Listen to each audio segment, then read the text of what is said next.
Crap everywhere. All right, guys, so look at this. It's a little windy all of a sudden. It's like the great nothing is showing up. I'm not sure, but I got to get a video on this. This is right up my alley right here. I got to check this out, and I hope the wind isn't killing it. And I'll talk aloud so the wind doesn't kill the mic here. Hello, sir. Hey, How you doing, Scott, huh? Yes, KE4WMF. Scott, this is your vehicle? It is. You got to tell me about this, man. This is incredible. This is incredible. What? Wow. Tell me about it. Well, the overhaul that you see here is actually pretty new.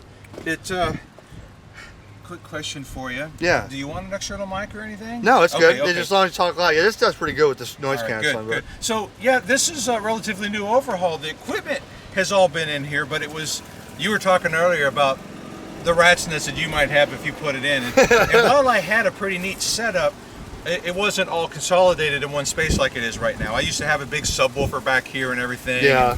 So now I still have a subwoofer, it's just under it now. So Right. And so yeah, I just basically did a reorg and added the amplifiers because I want to get into some VHF contesting. Well, here I see what you have here. I know what you're running here, but I want to let's go back here. What do you primarily do? Are you a mobile? I mean, you can do. I mean, look at this. There must be 7, 8, 9, 10 antennas on here. 12. Okay. 12. So what's the primary thing here? Are you into storm chasing? Are you just promoting mobile amateur radio? Did you have a knack to do this? Because tell people. Well, I was just doing dual bander stuff, just repeaters. My local club has a daily coffee and radio net, and so I was participating in that, and I'm even an NCS for it.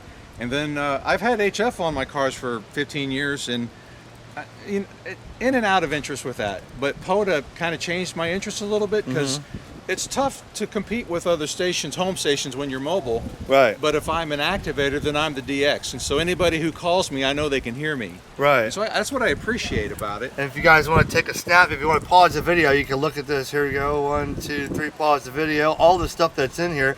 So you can cover everything from, from 160 meters to 900? Not 160. I can get 80 with, 80, with okay. this one. And then, so basically 80 through, yes, I forgot about the 900 megahertz. I have the antenna, but I have not installed the radio yet. I did not make it. That's cool. So, but yeah, up to 432 with the exception of 222. Okay, so this is a, what do they call that? A Scorpion or This is a Scorpion, yeah, Scorpion. yep. Okay, so that's I'm familiar with. I've seen the Scorpions. Yeah, never if you used want to get one. a close up of that, you can see his website and where to learn more about his Scorpion his antennas, and that's like the big boy of a Tar Heel. That's way bigger than a Tar Heel. I don't know. I think the Tar Heel, the largest Tar Heel is about the same as this. Yeah, and that's like a capacitance hat up top. Yep, that one is by W8UZZ. W8UZZ. Okay. So the Tar Heel can tune 10 meters through 80 meters, but with this cap hat is electrically longer than a 102-inch whip.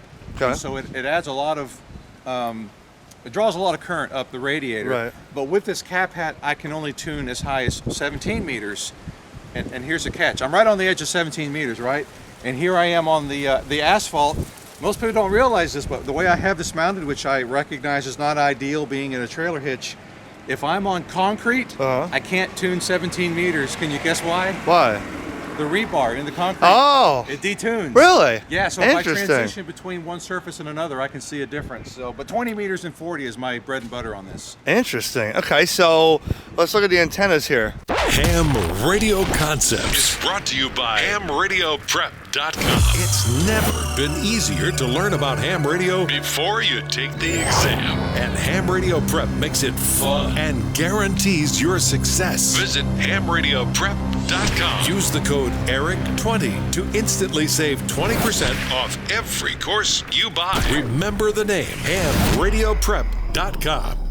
So I decided I wanted to give a shot at VHF contesting. Yes, I love so VHF I started contesting. with the loops. My first I did last August with 6 meter and 2 meter there, which they were both co-located here.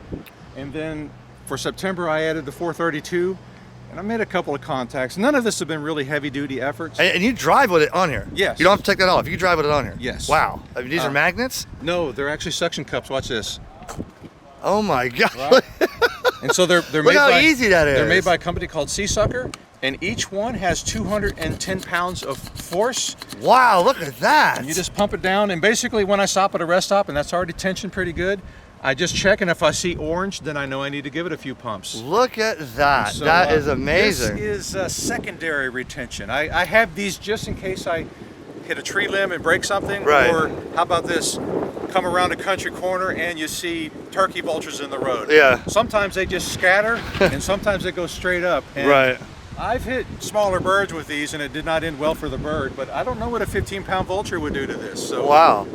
this is secondary retention just in case I break something. So let me see if I can guess the antennas. So I see a, I'm going to say 900 Nope. square, 440. 432. 432, okay. I- 2 meter horizontal loop. Yep. And These then are all M squared. All M squared. Yeah, So the 432, 2 meters. And then this, I'm not sure what that is. That is a We Boost cellular signal booster. Okay, we boost, I'm familiar with that. This looks like a dual band antenna. 900 megahertz. That's the 900. Yep. That's a lot longer than a normal 900 megahertz, isn't it? Oh, 900s were all small. I guess it would be if it was a quarter wave, but this is more than that. I have to Okay. be honest, I don't know much about this antenna. This is a mystery to me. There's this fellow in my club whose mission it is, he's in the use it or lose it mentality. And so he wants to see people on 900 megahertz. Yes. So he acquires this stuff. He Yes. just bought a handful of these antennas while he was here, and then he acquires the Kenwood radios and reprograms the 900 megahertz, and he just gives them away. Wow. So like, how do I say no to that? So Yeah. I got to find a home for the 900 megahertz radio in the car. And then, so this would be a 6 meter square loop. Yep. Okay, and then that would be a UHF 1, 2, 3, 4, 5, 6, 7, 8, 9, 10, 11, 12, 13, 15 element. Yep. And then you got 2 meter above that, and then you have, looks like a 6 meter Moxon Yep. on top. That one is known as a stress moxon because it's held together by tension. So I can basically, you see how this is flexed? Yes, here? yes. And so I can flex that and take the tension off the corner and then pull it all apart. Gotcha. And then other rovers swear by this thing because if you hit a tree with it, you might knock it apart, but it's easy to just fix. Right, and then what kind of rotor is that? That is a Yaesu. That's a Yaesu G40, no. G450 DC. Huh, okay. Excellent, and then you could, wow, man. And then, look at this. Yeah, holy cow. Primary radio is off to your left. There. Look how nice and like how you. Wow, my wife would. Thank God she's not sitting here. She's like, why can't you do it nice like this? They got an ID 5100. You got an 891. Yeah, I have the same screwdriver antenna controller there. Yep. Looks like an 857D. I've had that radio for 15 years. The Midland GMRS looks like. Yep. Where's your GMRS antenna? I have it. Oh, you have an ATAS 120 there. Yeah, so I have a diplex to the ATAS. Look at that. Okay. And then yeah, you have a Heil Pro 7 there, and that is just awesome, man. I tell you, I'm envious. I'm jealous. I mean, Now what I can't show you. See, this is a refrigerator, and so these doors you can see this door here is open. So these panels all open, and under here, I'll send you a picture if you want to B-roll it. What I have is a switch and some relays so that I can use loops while I'm on the move, or while I'm on the move. And then when I stop, I have a switch, and when I flip that switch, the relays all chink over, and then signal goes up to the Akis. wow! Hey, look at this here. That's a custom. Look at this. Yep. I saw somebody do one of these out of wood. I'm looking right now. That why didn't I come up with something like that for my work truck? I just pinch them all in the doors. Well, somebody did it with wood, and it was functional but ugly. This car makes its rounds in Volkswagen car shows, and so That is so I don't cool. want it to look like a turd in a punch bowl. A nice, Right. all these beautiful cars, and so I want Right. it to look nice and functional. But yeah, so you got. I see. Look at that. All these are like nice here. Wow, that is just so cool. And This is probably, everybody tell in a comment below, this is probably the most, this is the coolest, the most, what's the word I'm looking for, capable mobile ham radio station you've ever seen. And there's one important accessory when it comes to this panel here. Yes. Right here. I can't tell you how many times I've accidentally rolled down that window, and then so- I got to get out of position. So I blocked that thing out so I can't roll it down on Let accident. me get now let's talk about turbo. We fast here? How many pounds of boost you running? That I don't know. I have a turbo swap, so it's got a Golf R turbo in it, and around 400 horsepower. 360 to the wheel for those of you auto enthusiasts who are like, yeah, but what's its wheel horsepower? So 360 to the wheel, and then the people who track brake horsepower, it's around 400. So guys, if I can't be as cool as him with the radios, I'm definitely going to at least try to race him with my turbo diesel. I would take the diesel. You probably would. Here, come check this out. I am running 42 pounds of boost though. This is what powers everything. So I've got the look at 100 amp hour oh my gosh. LiPo battery back here. Look at that. And then the DC to DC charger there is what keeps me from over pulling from the alternator. So no matter what I'm doing, even if I'm keyed down pulling 100 amps off of this battery, it will never draw more than about 27 amps from the alternator. Wow. Now here's the big question. Now I'm going to ask you, Scott, can you do 11 meters here? I can listen. I'm a big CB guy, so that's the only thing I see missing on here is a CB. Yeah, I modded my 7100 to do CB. I used a Tar Heel. That's a little tram. I have one of those. Yes. I have one of those. I thought I was going to hook it up. I've got a little D-Star Mega hotspot in there. I don't think you'll be able to catch it on camera. Yeah. But it's back there, and I was going to hook this up to it. But one of my friends was talking to people back home through my car as he walked around the park, and so with this I could probably get out about So now you got a hotspot with your own antenna on here, where you can just leave the car and you could be on D-Star. Yes, but this isn't hooked up as I planned because I've been so busy here. But the antenna inside the car still works. Wow. So and you got a whole schematic. I mean, guys, this is for those of you who ever said ham radio is not fun mobile. I can tell you right now.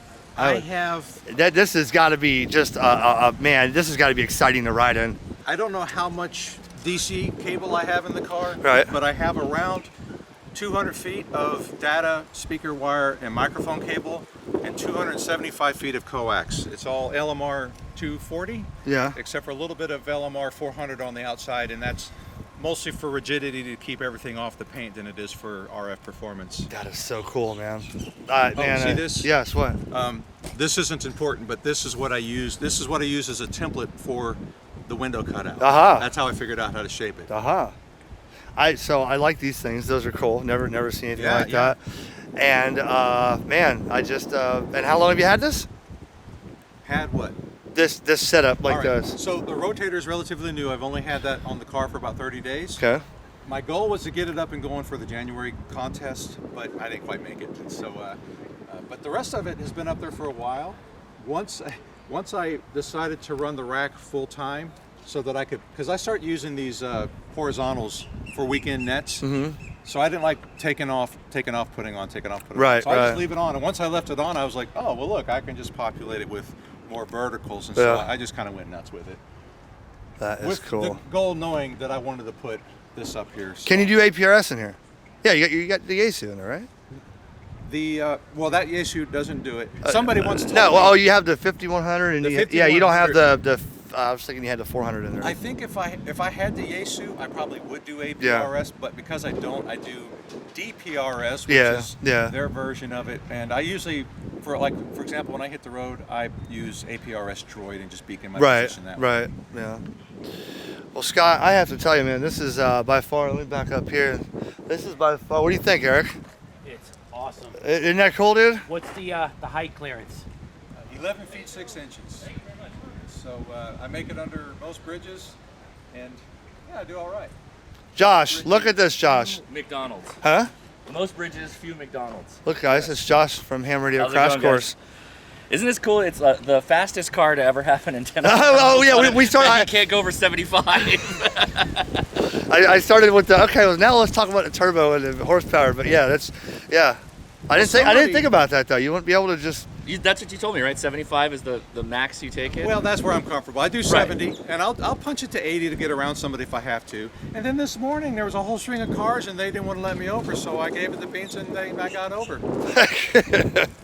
Well, Scott, it's been a pleasure, man. Thanks so much for letting me see that. And y'all, I want to see your comments on what you think. Tell me something wrong. You always had people in the comments. Sure. Like, I'd like to see someone say, well, this is a good... Man, I can't find anything wrong. This is pretty cool. I'll answer the question that might come up. It's not really a question, it's a comment. Interference between the antennas. I didn't think about that, I had to do a lot of experimenting as to where to put the verticals because they create interference. Right. And by the way, this is an exhibition setup. I do not operate, like if I were doing VHF contests, Right. the HF antennas would not be up. I would take down the 900 megs. And if I was doing just HF or POTA or something, I wouldn't have all that stuff up. So I don't put it all up. In fact, as you can speculate, if I were to boom that over to the right, it would collide with this. Yes. So yes. this is exhibition. I see. But other than that, I did have some interference, and so I moved some antennas around. And now the only interference I get is between the single sideband and the FM. So I turn off FM if I use single sideband, but I don't have to turn off single sideband if I'm using FM. So that's my only interference. Well, the next time we have an opening, like what happened all last year from my house in Vero Beach to Virginia, I was talking on 2 meter sideband all the way up the East Coast. I hope to work you one day on the mobile, man. All right. That'd be pretty cool. So thanks, Scott, very much for showing, man.